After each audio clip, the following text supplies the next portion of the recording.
আমি তোমাকে অনেক ভালোবাসি কলিজা। আমি আমার কলিজা, আমার জান পাখি, ময়না পাখি, টিয়া পাখি। পাখি আমার একলা ভাত খাওয়ার পরে প্রশ্ন করব। কিছু মানে বুঝছেন আপনারা?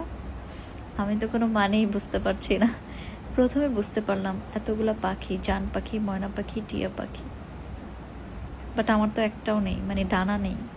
সো ডানা ছাড়া আমি কিভাবে পাখি হয়ে গেলাম, একটু বোঝাবেন আমাকে?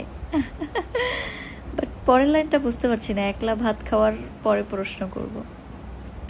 এটার মানে কি ভাইয়া? যদি একটু মানেটা বলে যান ভাল লাগবে। বাট এতগুলো পাখির মধ্যে আমি আপনার টিয়া পাখিটাকে বেছে নিলাম, কারণ টিয়া পাখি আমার অনেক বেশি পছন্দ।